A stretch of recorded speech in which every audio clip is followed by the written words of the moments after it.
لله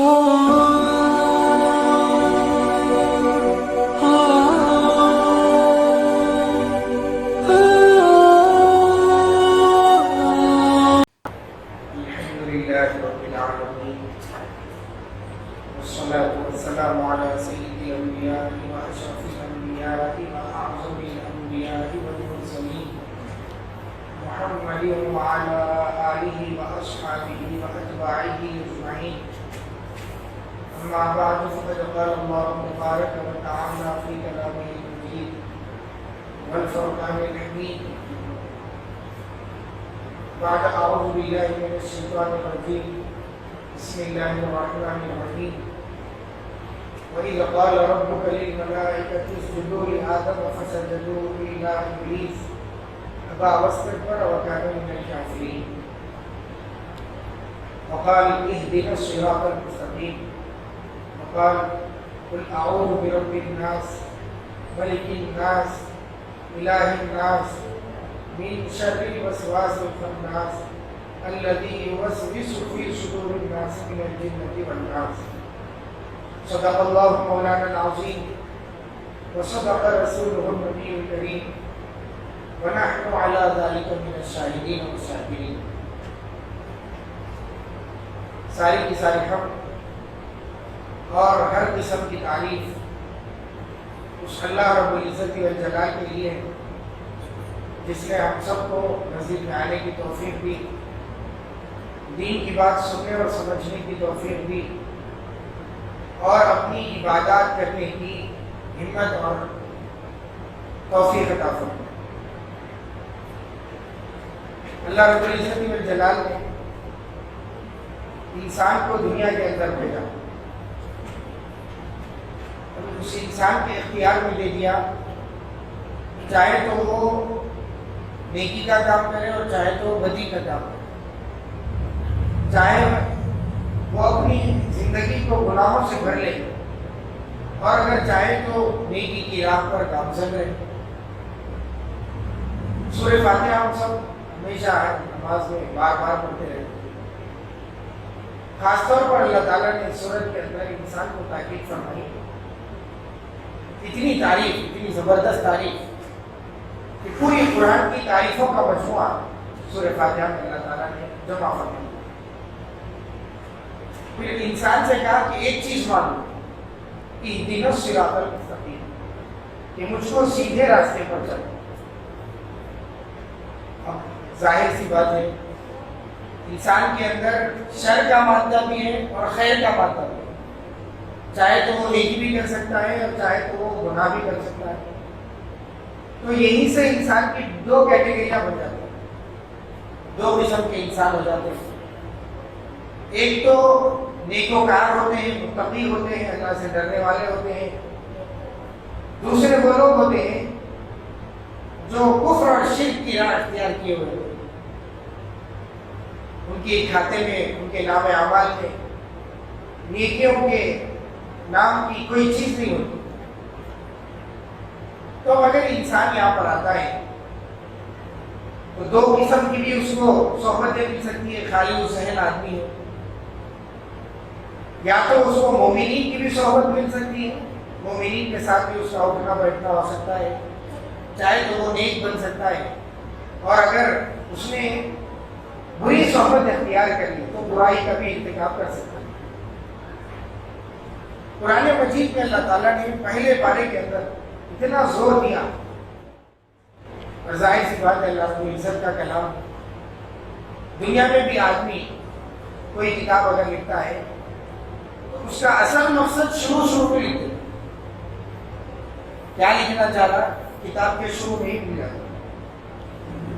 تو شروعات میں اللہ تعالیٰ نے انسانی زندگی کو سدھارنے کے لیے، سنبھالنے کے لیے ابلیس اور حضرت آدم کا قصے کا واقعہ ذکر کیا،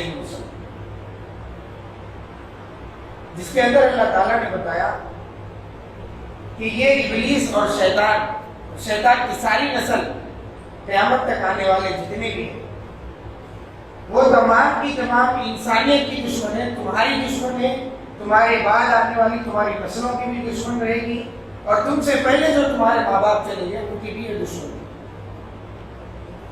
انسان کے ساتھ شیطان نے کبھی خیر خواہی کا کام نہیں کیا۔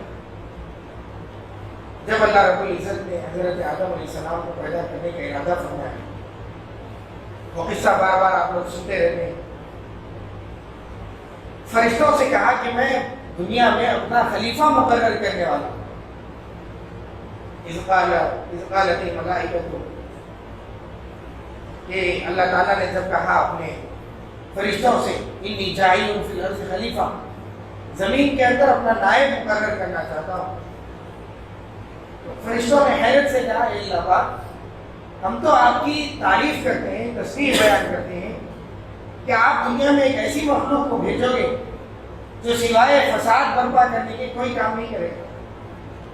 تو اللہ رب العزت نے ان کے جواب میں کہا انی اعلم ما لا تعلمون، میں وہ چیزیں جانتا ہوں جو تم نہیں جانتے۔ فرشتوں کو اتنا ہی علم دیا جاتا جتنا اللہ رب العزت نے دیا، اس سے زیادہ وہ کوئی چیز نہیں جانتا۔ پھر جب اللہ رب العزت نے حضرت آدم علیہ السلام کو پیدا فرمایا، حدیث پاک میں آتا ہے کہ بہت ہی خوبصورت انداز میں اللہ تعالیٰ نے حضرت آدم علیہ السلام کی پیدائش کی۔ سورۃ التین 30ویں پارے میں ایک سورہ ہے، اس کے اندر اللہ تعالیٰ نے ارشاد فرمایا ہم نے انسان کو بہترین سانچے میں ڈالا ہے، پوری مخلوق سے زیادہ، یعنی پوری مخلوق میں انسان سے زیادہ خوبصورت کوئی اور مخلوق نہیں۔ تو بہرحال جب حضرت آدم علیہ السلام کو پیدا کیا تو حیرت کے مارے، کاریگر وہ خدا ہے، جو بنا رہے وہ حضرت آدم ہے، جو ساری انسانیت کے باپ ہیں۔ تو فرشتے حیرت سے اس کو دیکھنے لگے اور کرنے لگے۔ اللہ رب العزت نے کہا اسجدوا لآدم، کہ اب تم سب آدم کو سجدہ کرو۔ اور اس وقت فرشتوں کا جو معلم تھا وہ شیطان، وہ بڑا عابد تھا، اللہ کی خوب عبادت کرا۔ اور یہاں تک کتابوں میں لکھا ہوا ہے کہ زمین پہ کوئی ایسی جگہ نہیں ہے جہاں پر شیطان نے سجدہ نہیں کیا۔ عابد تھا، خوب عبادت گزار تھا، لیکن اللہ کا عاشق نہیں تھا، اللہ کو چاہنے والا نہیں تھا۔ اگر اللہ کو چاہنے والا ہوتا تو پھر اللہ کا حکم ہوتے ہی فوراً عمل کرنے والا ہوتا۔ صحابہ عبادت گزار بھی تھے اور اللہ کے رسول کے اور اللہ کے عاشق بھی تھے، اللہ کو اور اللہ کے رسول کو چاہنے والے تھے۔ حضرت عبداللہ بن عمر رضی اللہ عنہ مکے سے ایک جگہ جا رہے تھے، تو راستے میں ایک جگہ رکے، قضائے حاجت کے لیے بیٹھے اور پھر رک کے آگے چل گئے۔ تو جس عمر میں یہ سفر کر رہے تھے بڑھاپے کی عمر تھی، لوگوں نے کہا کہ ابھی آپ مدینے سے نکلے، قضائے حاجت کو وہاں پر تشریف لے گئے تھے، پھر ہم تھوڑی دیر آگے بڑھے، آپ یہاں پر بھی آگے بیٹھے، کیا بات ہے سمجھ میں نہیں ہے؟ تو انہوں نے کہا کہ ہاں مجھ کو کوئی ضرورت تو پیش نہیں آئی تھی، لیکن میں حضور نبی کریم صلی اللہ علیہ وسلم کے زمانے میں آپ کے ساتھ اسی جگہ کا سفر کر رہا تھا۔ تو آپ علیہ السلام سفر کے دوران یہاں پر استنجا کے لیے بیٹھے تھے، قضائے حاجت کے لیے یہاں پر بیٹھے تھے۔ مجھ کو شرم آئی کہ وہ کام نہ کروں جو نبی کریم صلی اللہ علیہ وسلم نے کیا۔ باوجود یہ کہ سواری تیز رفتار کی تھی، رکایا، پھر بوڑھے تھے نیچے اترے اور پھر بیٹھنے کی نقل کرے اور پھر چڑھ کر آگے بڑھے۔ تو یہ صحابہ کرام رضی اللہ عنہم اجمعین عاشق تھے، ان کے دل میں محبت تھی اللہ کی، اللہ کے رسول کی۔ تو ایک ایک کام کو کیوں کرنا ہے، کہیں کو کرنا ہے، وجوہات نہیں پوچھتے تھے۔ سمعنا واطعنا، اللہ کا حکم ہے کیا بس کر دیا۔ قربانی کے ایام بھی آئیں گے انشاءاللہ تعالیٰ، بقرعید بھی آئے گی۔ حضرت ابراہیم علیہ السلام کو خواب میں حکم دے دیا گیا تھا۔ حضرت ابراہیم علیہ السلام اللہ تعالیٰ کے پسندیدہ خلیل اللہ نبی ہیں، اللہ کے دوست۔ تو نبیوں کا خواب بھی جو ہے ان کے لیے ایک حکم ہوتا ہے۔ خواب میں دیکھے کہ بیٹے کو صبح کرے تو سمجھ گئے کہ اللہ تعالیٰ کا منشا یہی، اللہ تعالیٰ مجھ سے یہی چاہتا۔ تو اے اللہ تعالیٰ اتنے برس کے بعد 80 سال کے بعد اور ایک روایت میں 120 سال کے بعد اللہ تعالیٰ اولاد دیے. اتنے برس کے بعد ایک لڑکا ہوا, اس کو بھی قتل کر دو بول رہے ہیں. کئی کو ایسا ہوا, کئی کو ایسا حکم دے رہے, ایسا تو سب نہیں ہوا, اللہ کا حکم ہوا بس. اور وہ بچہ بھی ایسا تھا, 8 سال کی عمر تھی. بچہ بول رہا اگر اللہ تعالیٰ حکم دیتے تو پھر ففعل, آپ جو چاہے کریے. ففعل ما تؤمر, جو اللہ تعالیٰ نے آپ کو حکم دیا ہے اس کو کر گزری. تو شیطان کے اندر یہ صفت نہیں تھی, تو اللہ تعالیٰ کو چاہنے والا نہیں. تو دیکھا کہ سارے فرشتے جھرمرانی مخلوق ہیں, اللہ تعالیٰ نے نور سے ان کو پیدا فرمایا. جب ان کو حکم دیا گیا تو یہ شیطان تو ناری مخلوق ہے, آگ سے اللہ تعالیٰ نے اس کو پیدا فرمایا. آگ کا اثر یہ ہے کہ اوپر ہوتی ہے. تو فوراً اس نے کہا اے اللہ پاک میں سجدہ نہیں کر سکتا. ابا, انکار کر دیا. واستکبر, تکبر کیا, سجدہ کرنے سے انکار کر دیا. تو وہ ایک سجدہ تھا, ایک سجدے کا انکار کر کے ہمیشہ کے لیے مردود ہو گیا سجدہ. ہم اپنی زندگیوں میں سوچیں کتنے سجدوں کا روزانہ اپنے ہاتھوں سے قتل کرتے ہیں. ہر اذان کے, ہر نماز کے وقت اذان میں آواز دی جا رہی, آؤ اللہ تعالیٰ کی طرف, آؤ نماز کی طرف, آؤ کامیابی کی طرف, آؤ مسجدوں کی طرف, نماز پڑھو, اللہ تعالیٰ کے سامنے جھکو. ہر نماز میں کم از کم 4 سجدے تو واجب. چھوٹی نماز 2 رکعت والی نماز اگر ہے تو 4 سجدوں کا ہم انکار کرتے ہیں. 4 رکعتوں والی نماز ہے تو 8 سجدوں کا ہم انکار کرتے ہیں. تو بہرحال اس نے کہا اے اللہ پاک, یہ تو مخلوق جو آپ نے پیدا فرمائی ہے انسان کی, اس کو تو آپ نے مٹی سے پیدا کیا, اور مٹی کی خاصیت ہے کہ وہ نیچے جاتی ہے. چاہیے تو یہ تھا کہ وہ مجھ کو سجدہ کرے, میں تو اوپر ہوں. اللہ تعالیٰ نے کہا یہاں سے نکلو, فخرج فإنک رجیم, یہاں سے نکل جا. وإن علیک لعنتی الی یوم الدین, قیامت کے دن تک تیرے اوپر میری لعنت برستے رہے گی. جیسے ہی اس کو نکال دیا گیا, اب اس کے دل میں تکبر تو پہلے سے تھا ہی, انسان کے خلاف حسد بڑھ گیا. اس کی وجہ سے معلم الملائکہ تھا, وہ آسمانوں میں جہاں چاہتا تھا سیر کرتا تھا. اب اس کی وجہ سے جو ہے میرے اوپر پابندی دی گئی, اب اللہ کے دربار میں نہیں آ سکتا. حسد. اسی وجہ سے قرآن مجید میں جو بھی پارہ آپ کو لیں گے, ہر پارے کے اندر کم از کم 1 مرتبہ تو ملے گا, اور بار بار بھی ملے گا کئی پاروں میں, کہ شیطان تمہارا اور تمہارے باپ دادا کا دشمن. اللہ تعالیٰ کی عجیب اصطلاح قرآن کے اندر استعمال کرتے ہیں, تمہارا بھی دشمن, تمہارے باپ دادا کا بھی دشمن. اگر آدمی کو کہے کہ بھائی تمہارا دشمن ہونے تو اتنا اس کو غصہ نہیں آتا, اتنا انتقام کا جذبہ اس کے اندر نہیں آتا. اللہ تعالیٰ بول رہے کہ تمہارے باپ کا بھی دشمن تھا, تمہارے آبا و اجداد کا دشمن تھا, دادا کا بھی دشمن تھا, سب کا دشمن. تو اس کی دشمنی یہ ہے کہ انہیں میرے کو اللہ کے دربار سے نکالا, میں بھی اس کو اللہ کے دربار سے نکالا. جاتے جاتے اس کو معلوم تھا, عالم بھی تھا, معلوم تھا اس کو کہ اللہ رب العزت اگرچہ غصے میں ہو, لیکن غصے کے ساتھ ساتھ اللہ رب العزت کے ساتھ جو ہے رحمت کی صفت بھی ہے. اور عرش پہ تو لکھا ہوا ہے سبقت رحمتی علی غضبی, میری رحمت والی صفت میرے غضب والی صفت کے اوپر بھاری ہے. تو اس نے جاتے جاتے سوال کیا اے اللہ پاک مجھ کو مہلت دے دے کہ میں تیرے بندوں کو بھٹکا سکوں.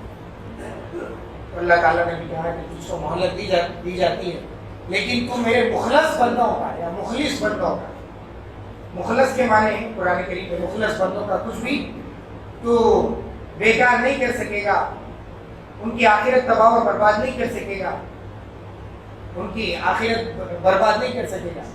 مخلص کہتے ہیں ان بندوں کو جن کو اللہ تعالیٰ نے منتخب کر دیا, اللہ تعالیٰ کے خاص بندے. اور مخلص کہتے ہیں ہر کام کو اللہ تعالیٰ کے لیے کرنے والے. تو مخلصین کو کبھی تو کچھ بھی بیکار نہیں کر سکتا, ان کی نیکیوں کو ضائع نہیں کر سکتا، اور اللہ تعالیٰ جن کی حفاظت کرنا چاہے ان کو بھی کچھ نقصان نہیں پہنچا سکتا۔ بہرحال وہاں سے شیطان نکلا، حضرت آدم علیہ السلام سے اس کو ذاتی نفرت اور دشمنی ہو گئی۔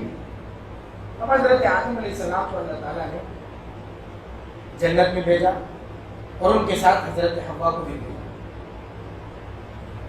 بھیج کر ان کو کہا بلا تقربا هذه الشجرة، کہ ان درختوں کے پاس نہیں جانا، اگر گئے تو پھر تم جنت سے نکال دیے گئے، پہلے ہی وارننگ دے دی گئی۔ تو شیطان ان کے پاس آیا، پہلے تو بولا کہ حضرت آدم علیہ السلام سے تو توقع نہیں ہے کہ وہ ان کو اگر میں بہکاؤں گا تو پھنس جائیں گے، اس لیے حضرت حوا کے پاس آیا، آ کر کے کہا کہ یہ ایسا درخت ہے اور ویسا درخت ہے، اللہ تعالیٰ تو وہ درخت کے پاس نہیں جانا بولے، اس کے پاس تو ویسے اور بھی درخت ہے، اس کا پھل کھا لو، کچھ نہیں ہے۔ حضرت حوا حضرت آدم علیہ السلام کے پاس آئے اور آ کر کہنے لگے کہ کھا لیں گے۔ حضرت آدم علیہ السلام بالکل منع کرنے لگے، لیکن اس کے بعد اللہ تعالیٰ کو جو کرنا تھا وہی ہوا۔ تو وہاں سے اللہ تعالیٰ نے حضرت آدم علیہ السلام کو حکم دیا کہ میرے منع کرنے کے باوجود تم نے اس کا پھل کھایا، یعنی اللہ تعالیٰ کی نافرمانی کی، حالانکہ کوئی گناہ کا کام نہیں تھا، اللہ تعالیٰ نے روکا تھا، رک جانا چاہیے تھا، حرام پھل تو نہیں تھا، صرف تھوڑی سی غفلت ہوئی حضرت آدم علیہ السلام سے تو جنت سے نکال دیے گئے اور پھر دنیا میں اتار دیے گئے۔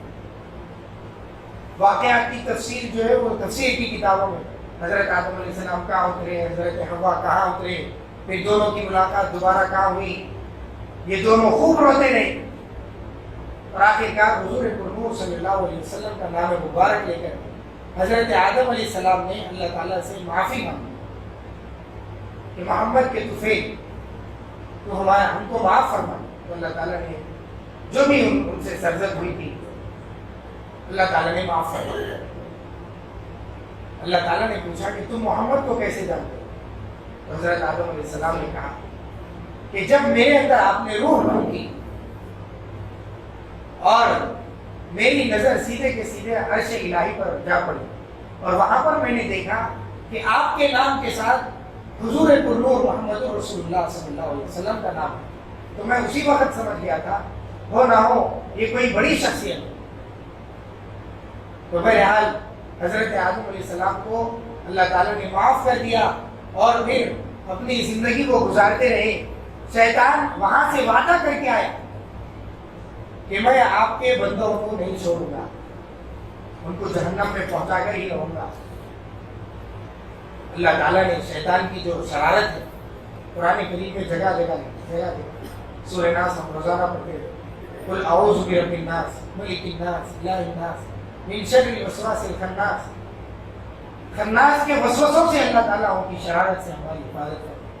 تو یہ روزانہ یہ سورہ پڑھنے کے اہدنا الصراط المستقیم بھی، شیطان کے سے پناہ مانگنا۔ شیطان کو تو ہم نہیں دیکھ سکتے نا، کوئی آدمی ہے آج تک شیطان کو دیکھنے کا دعویٰ کرتا ہے، اور شیطان کی پوری گاڑی وسوسوں کے اوپر چلتی، اس کا پورا کاروبار وسوسوں کی بنیاد پہ۔ انہیں ہاتھ پکڑ کے چوری نہیں کراتا آدمی کو، انہیں آنکھوں کو اپنے قابو میں کر کے نہیں بتاتا کہ بھائی بد نظری کرو، صرف دل کے اندر وسوسے ڈالتا جس کی بنیاد پر آدمی خود گناہوں کا ارتکاب کرتا۔ قیامت کے دن آدمی کو جب جہنم میں ڈالا جائے گا اور بتایا جائے گا کہ تو نے فلاں فلاں گناہ کیا تھا، تو انہیں بولے گا اللہ پاک، بہانہ تو تلاش کرتے رہتے ہیں، بولا اللہ پاک میں نہیں کرا، شیطان کی طرف سے میں کرا۔ تو اس وقت شیطان بھی کہیں گا کہ میں نے تو زبردستی تھوڑی کی تھی، میں نے تو صرف وسوسہ ڈال دیا۔ تو ان وساوس سے حفاظت کے لیے اللہ تعالیٰ اللہ کے رسول سرور عالم صلی اللہ علیہ وسلم نے بھی اعوذ باللہ من الشیطان الرجیم سب کو یاد رکھنا۔ دل میں کوئی بھی برا وسوسہ ہے فوراً اعوذ باللہ من الشیطان الرجیم آدمی پڑھ لیتا ہے تو وسوسے کا اثر وہ ختم ہو جاتا ہے۔ حضور پرنور سرور عالم صلی اللہ علیہ وسلم نے ارشاد فرمایا دل کے اوپر بالکل تیار رہنا شیطان کہ جیسا اس کو غافل پاؤ وسوسے کے ذریعے سے جو گناہ کی طرف اس کو مائل کرو۔ تو آدمی کی کمزوری ہے کہ وہ شیطان کو نہیں دیکھ سکتا، شیطان اس کو دیکھ سکتا، تو شیطان ہم سے زیادہ طاقتور ہو گیا، اس کو ہمارے اوپر کنٹرول ہو گیا، کچھ نہ کچھ کر دے، ہم اس کو تو دعوت نہیں دے سکتے، لیکن انہیں تو ہمارے دلوں میں وسوسہ ڈال سکتا۔ تو اب دنیا کا قانون یہ ہے کہ اگر کوئی طاقتور آدمی کسی کمزور کے اوپر مسلط ہوتا ہے تو وہ کمزور آدمی اس سے زیادہ طاقت والے آدمی کے پاس رجوع کرتا ہے، بولتا ہے کہ بھائی میرے کو فلاں آدمی مار۔ تو اب شیطان سے زیادہ طاقتور اللہ رب العزت کی ذات ہے، وہ تو سب کو پیدا کرنے والا ہے، اس کے اوپر کسی کو سلطنت اور حاکمیت اور ملکیت حاصل نہیں، جو چاہے جب چاہے کر سکتا ہے، کوئی اس کو پوچھنے والا نہیں، کوئی اس کو روکنے والا نہیں۔ تو اب انسان کا عقلی تقاضا یہ ہے کہ شیطان اگر ہمارے اوپر مسلط ہوتا ہے تو ہم اللہ کی پناہ مانگیں، اے اللہ شیطان مجھ پر مسلط ہو رہا ہے، میں تجھ سے حفاظت چاہتا ہوں شیطان کی شر سے۔ تو صبح شام جو بھی قل اعوذ برب الناس بھی پڑھتا ہے، دوسری حدیثوں میں آتا ہے کہ جو کوئی آیت الکرسی پڑھتا ہے صبح شام، شیطان کا اثر اس کے اوپر سے ختم کر دیا جاتا ہے۔ تو آیت الکرسی ہے اور معوذتین ہیں، قل اعوذ برب الفلق اور قل اعوذ برب الناس، یہ صبح شام پڑھیں گے تو اللہ تعالیٰ اس مردود سے، اس دشمن سے جو کہ ہم کو ہمیشہ کی کامیابی سے محروم کرنا چاہتا ہے اور ہمیشہ کی ناکامیابی میں، ہمیشہ کی جہنم میں ہم کو پھینکنا چاہتا ہے، اس کی شرارت سے، اس کے شر سے، اس کے وسوسوں سے اللہ تعالیٰ ہم سب کی حفاظت فرمائے گا۔ اللہ تعالیٰ سے دعا ہے کہ اللہ تعالیٰ مرتے دم تک اس کے تسلط سے ہماری حفاظت فرمائے اور ہمیشہ اپنے نیک بندوں میں شامل فرمائے۔ آمین۔ وآخر دعوانا الحمدللہ رب العالمین۔